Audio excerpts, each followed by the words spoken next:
Good morning, student. Today I am going to tell you about the chapter Work, Energy and Power from plus one physics. So let's start. What is work? Our chapter name is Work, Energy and Power. So work. What do you mean by work? Work. Work is said to be done by a force acting on a body when the force displaces the body in any direction except the perpendicular direction। तो क्या है work की definition? कब कब कहा जाएगा work? Work is said to be done by a force acting on a body when the force displaces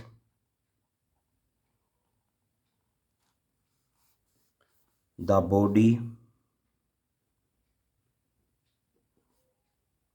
in any direction except the perpendicular direction।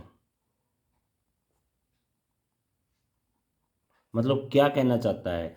मतलब work तभी होगा जब आप कोई फोर्स लगाते हैं, ठीक है, किसी बॉडी के ऊपर, तो वो फोर्स क्या करेगा, उस बॉडी को एक किसी पर्टिकुलर डायरेक्शन में क्या करेगा, उसको मतलब डिस्प्लेस कर देगा।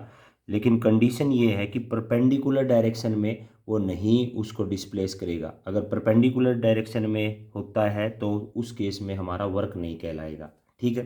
तो इसको हम ऐसे समझते हैं, सपोज ये कोई बॉडी है, ठीक है, ओके, और यहाँ से इसके ऊपर हम फोर्स लगा रहे हैं, हमने इसके ऊपर फोर्स लगा दिया और इसको, इस बॉडी को यहाँ पर हमने क्या कर दिया, लेके आ गए इस बॉडी को, ठीक है। तो यहाँ से यहाँ तक क्या बनाइए, एंगल थीटा बन चुका है, ठीक है। तो ये फोर्स के द्वारा बॉडी डिस्प्लेस हो गई, ये मान लीजिए एस डिस्प्लेसमेंट तक हमने इसको डिस्प्लेस कर दी। तो मैथमेटिकली हम कह सकते हैं कि W होता है F डॉट एस, ठीक है, ये डॉट प्रोडक्ट होती है, तो F S cos of theta, ठीक है। अब यहाँ से देखेंगे जो थीटा होता है यहाँ, वेयर क्या है, थीटा, थीटा क्या है, angle between force F and displacement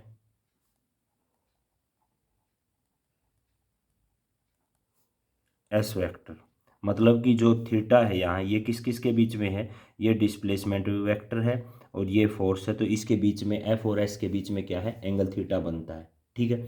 तो अब हम क्या करेंगे, कुछ केस लेंगे, जो वर्क होगा उसके आधार पर केस फर्स्ट लेते हैं हम। कब, if theta is equal to, यदि ये एंगल थीटा जो फोर्स और डिस्प्लेसमेंट के बीच में जो बन रहा है, यदि ये थीटा आपका 0 डिग्री है, ठीक है, तो इस केस में क्या होगा, इसका मीनिंग क्या है, that is the force displaces the body, that is the force डिस्प्लेसिज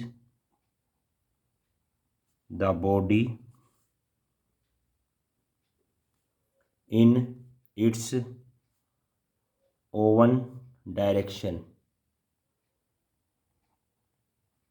यानी कि ये जब फोर्स की डायरेक्शन में ही बॉडी डिस्प्लेस हो जाती है, तब हम कह सकते हैं कि जो एस और जो एफ के बीच में है वो एंगल क्या है, आपका 0 डिग्री होगा। तो उस केस में जो आपका डब्ल्यू है वो क्या हो जाएगा, F S cos of theta की जगह 0 डिग्री।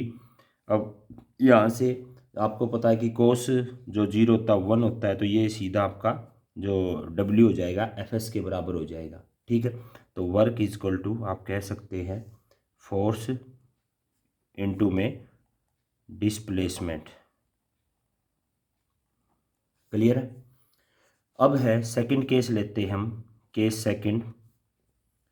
इफ़ थीटा यदि 90 डिग्री हो, ठीक है, तो उस केस में मान लीजिए जो एफ है ना वो जो बॉडी के मतलब 90 डिग्री अगर आप फोर्स लगा रहे हैं किसी बॉडी को डिस्प्लेस करने में, तो उस केस में जो थीटा होगा एफ और एस के बीच में वो क्या है 90 डिग्री है। तो उस केस में हम कह सकते हैं कि W is equal to F S cos of 90 degree, और कोस 90 की वैल्यू आपको पता ही है वो क्या होता है 0। तो यानी कि यहाँ से एफ इंटू में 0, तो ये सारा का सारा 0 हो जाएगा।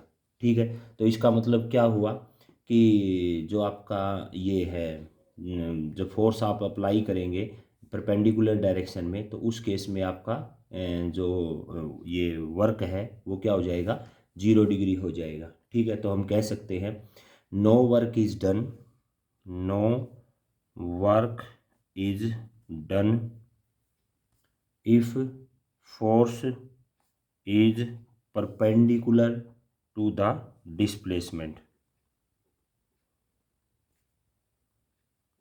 ओके, अब है दैट इज वाई हम कह सकते हैं कि एक कुली कैरिंग, ये मीनिंग की इसका एक एग्जांपल हो गया। That is why we can say, that is why a coolie carrying a load on its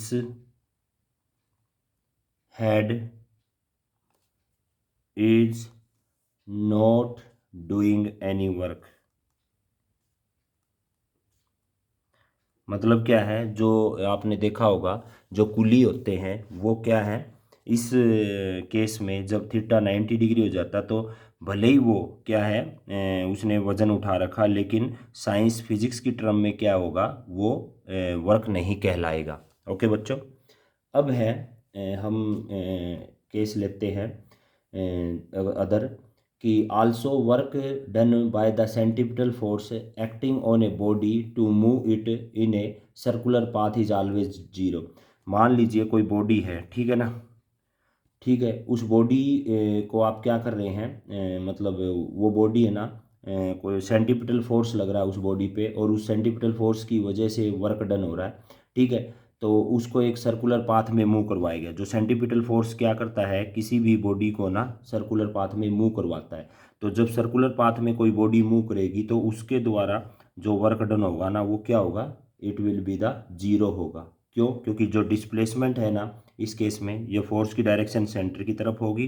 ठीक है, और जो डिस्प्लेसमेंट है इसके कह सकते हैं हम यहाँ से जो आपका जैसे मैं कहूँ कि एफ है वो आपका डिस्प्लेसमेंट के क्या है परपेंडिकुलर है। ठीक है, तो डब्ल्यू हो जाएगा इस केस में आपका एफ एस कोस ऑफ, तो यहाँ से आप कह सकते हैं क्योंकि एफ और एस के बीच में आपका क्या हो गया ये परपेंडिकुलर है, तो कोस 90 क्या हो जाएगा ये 0 हो जाएगा, तो वर्क डन भी क्या हो जाएगा 0 हो जाएगा। अब हम थर्ड केस लेते हैं बच्चों, केस थर्ड। तो केस थर्ड क्या है, यदि हम मान लेते हैं कि डिस्प्लेसमेंट इफ़ जो एस है ना डिस्प्लेसमेंट वो 0 हो जाए, तो एस 0 हो गया तो इसका मतलब क्या हो जाएगा जो डब्ल्यू है आपका एफ एस कोस ऑफ यानी कि थीटा। ठीक है, और यहाँ एस 0 तो ये सारा का सारा क्या करेगा जो इसके रिजल्टेंट को क्या करेगा 0 करेगा। तो इस केस में हम क्या कह सकते हैं बच्चों, इस केस में हम ये कह सकते हैं कि जो आपका जो वर्क है ना हम कहेंगे कि no work is done, no work is done,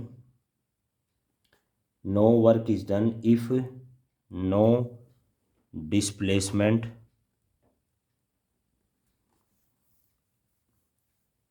is made by a force. मतलब कि जब कोई डिस्प्लेसमेंट होगा ही नहीं, ठीक है ना, फोर्स लगने की वजह से फोर्स लगा रहे हो डिस्प्लेसमेंट हुआ ही नहीं है बॉडी में, तो आप कह सकते हैं कि there is no work done. ठीक है ना, अब केस हम फोर्थ केस लेते हैं बच्चों। तो उसमें क्या है कि मान लेते हैं इफ़ एफ आपका 0 है, ठीक है ना, तो उस केस में भी तो क्या होगा डब्ल्यू W का formula F S cos of theta, ठीक है। तो यहाँ एफ ही अगर जीरो हो गया तो ये वर्क भी क्या हो जाएगा, जीरो हो जाएगा। क्लियर है। तो हम कह सकते हैं that is no work is done, no work is done if no force acts on a body. Okay, अब लेते हैं नेक्स्ट हमारा है टाइप ऑफ वर्क, कि जो वर्क के कितने टाइप होते हैं। First is the positive work, positive work, ठीक है। सेकंड है negative work, negative work.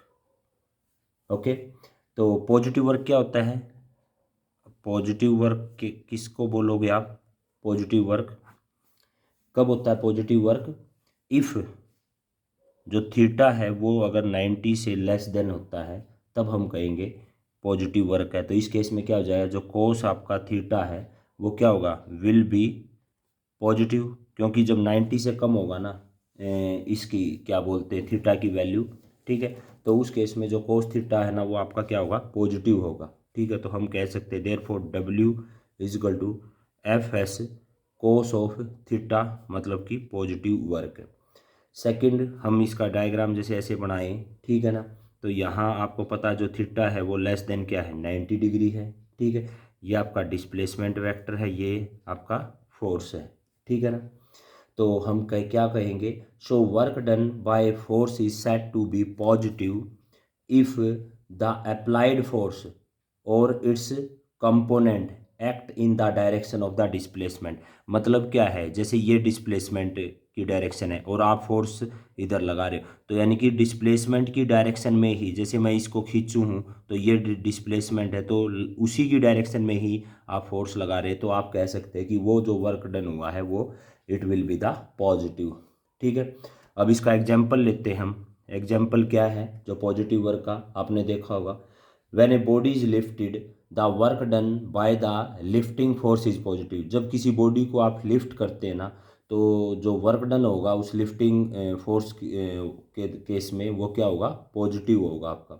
Second example हम इसका ले सकते हैं, when A spring is stretched. जब आप एक स्प्रिंग को क्या करते हैं, स्ट्रेच करते हैं उसको, मतलब तो the work done by the stretching force क्या होगा, वो भी पॉजिटिव होगा। दूसरे एक थर्ड एग्जांपल और ले लेते हैं, जब when A gas in the cylinder expand. मान लीजिए कोई सिलेंडर के अंदर गैस है, ठीक है, वो एक्सपेंड होती है, तो जो वर्क डन है ना बाय द एक्सपेंडिंग फोर्स, जो एक्सपेंडिंग फोर्स के द्वारा वर्क डन होगा वो भी क्या होगा, ऑलवेज पॉजिटिव होगा। नेक्स्ट है नेगेटिव वर्क, नेगेटिव वर्क।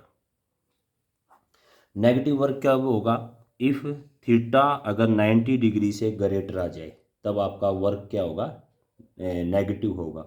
तो हम कह सकते हैं कि जो कोस थीटा है ना वो will be, cos theta will be आपका क्या हो जाएगा, नेगेटिव हो जाएगा, विल बी नेगेटिव, ठीक है। तो हम कह सकते हैं therefore W is equal to F S cos of theta is equal to negative, ठीक है। अब हम इसका डायग्राम बनाएं तो कैसे बनेगा, ये हमारा डिस्प्लेसमेंट वेक्टर है, ठीक है, और ये हमारा फोर्स, अप्लाइड फोर्स है, ठीक है, ठीक है। और इस केस में आप देखते हैं कि जो थीटा है वो ग्रेटर देन 90 डिग्री होगा, ठीक है। तो हम कह सकते हैं so work done by the force is said to be negative if the applied force और its component act in the opposite direction of the displacement. ये है डायरेक्शन ऑफ डिस्प्लेसमेंट की, तो इसके अपोजिट डायरेक्शन में यदि आप फोर्स अप्लाई करते हैं तो आप कह सकते हैं कि ये क्या है, आपका नेगेटिव वर्क है, ठीक है ना। अब इसके एग्जांपल लेते हैं हम, जैसे क्या है, जब एक बॉडी को हम लिफ्ट करते हैं तो जो वर्क ऑफ ग्रेविटेशनल फोर्स होगा ना उस बॉडी पर वो भी क्या होगा, नेगेटिव होगा, क्योंकि बॉडी को आपने ऊपर खींचा, लेकिन जो अर्थ के द्वारा जो ग्रेविटेशनल फोर्स लगाया गया है वो अपनी तरफ खींचेगी, तो दोनों की डायरेक्शन क्या होगी, अपोजिट होगी। तो उस केस में हम कह सकते हैं जो वर्क हुआ है वो आपका नेगेटिव होगा। सेकेंड केस हम ये भी कह सकते हैं कि जो आपका व्हेन स्प्रिंग इज स्ट्रेच्ड, ठीक है, आप जब स्प्रिंग को स्ट्रेच करते हैं तो जो वर्क ऑफ रिस्टोरिंग फोर्स है वो भी ऑलवेज क्या होता है, वो नेगेटिव होता है।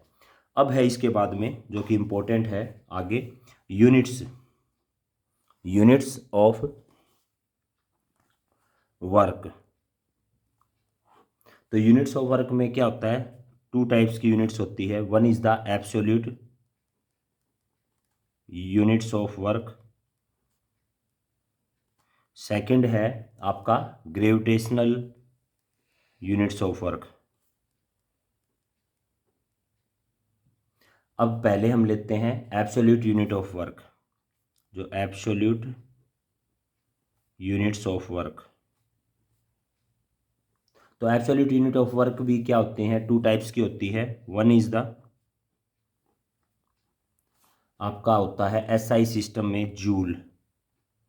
एसआई सिस्टम के अंदर क्या होता है, दो सिस्टम होते हैं आपके, जैसे एसआई सिस्टम एक सीजीएस सिस्टम। तो एसआई सिस्टम में जो आपका वर्क की यूनिट होती है वो होती है जूल होती है, ठीक है। और जो सीजीएस सिस्टम होता है, हम बोले सीजीएस सिस्टम, उसमें जो वर्क की यूनिट होगी वो अर्ग होगी, ठीक है। अब है जो सेकंड हमने लिया था ग्रेविटेशनल वाला, ग्रेविटेशनल यूनिट्स ऑफ वर्क में, यूनिट्स ऑफ वर्क। तो ये भी मैंने बताया था कि ये भी फर्दर टू टाइप्स की होती है। कौन कौन सी होती है, one is the kilogram metre work, kilogram metre work. और सेकंड होती है इसकी ग्रेविटेशनल जो यूनिट ऑफ वर्क की, वो होती है gram centimetre work, gram centimetre work. अब देखते हैं, अब हम लेते हैं जूल के बारे में पढ़ेंगे। जूल क्या है देखिए, जूल। तो जूल क्या है, हम जानते हैं कि बिकॉज जो डब्ल्यू होता है वो एफ एस होता है, ठीक है ना। तो यहाँ से हम इफ़ एफ हम मान लेते हैं 1 न्यूटन है, जो फोर्स है ना, अगर आप 1 न्यूटन लेते हैं और जो डिस्प्लेसमेंट है वो आपने 1 मीटर ले रखा है, ठीक है। तब हम कह सकते हैं कि जो डब्ल्यू है ना आपका, वो क्या हो जाएगा 1 न्यूटन इंटू में 1 मीटर। तो क्या हो जाएगा आपका, ये 1 जूल आ जाएगा, ठीक है ना। वर्क डन क्या आ जाएगा आपका, 1 जूल आ जाएगा। अब आगे है इसके बाद में नेक्स्ट है हमारा, तो इसकी डेफिनेशन कैसे दोगे बच्चों, W equal to 1 newton of force and displaces that body by 1 metre. तो ये आपका 1 जूल होता है। तो इसकी डेफिनेशन क्या हो जाएगी, that is the 1 joule of work is 1 joule of work is said to be done when a force of 1 Newton displaces a body through 1 metre in its own direction। तो हम कैसे देंगे इसकी definition, that is 1 joule of work is said to be done when a force of 1 metre force of 1 Newton displaces a body through 1 metre in its own direction। ओके। अब लेते हैं हम इसी का जो सीजीएस होता है वर्क का जो मेजरमेंट है आपका अर्ग है, ठीक है। तो अर्ग कब बनेगा, when F is equal to 1 dyne ले लेते हैं हम, ठीक है। और S is equal to 1 centimetre. तो देन आप कह सकते हैं कि डब्ल्यू इज इक्वल टू 1 डायन इंटू में 1 सेंटीमीटर। तो ये हो जाएगा 1 अर्ग के बराबर। तो इसकी डेफिनेशन कैसे दोगे कि so 1 erg of work is said to be done when a force of 1 dyne displaces a body through 1 centimetre in its own direction. अब आता है रिलेशन, आता है बच्चों रिलेशन, किसके बीच में, रिलेशन बिटवीन जूल एंड अर्ग। जूल और अर्ग के बीच में रिलेशन हमें निकालना है। तो क्या होता है, आपको पता है कि 1 जूल की जो मैथमेटिकली डेफिनेशन है वो किसके बराबर थी, 1 newton of force applied on a body through 1 metre.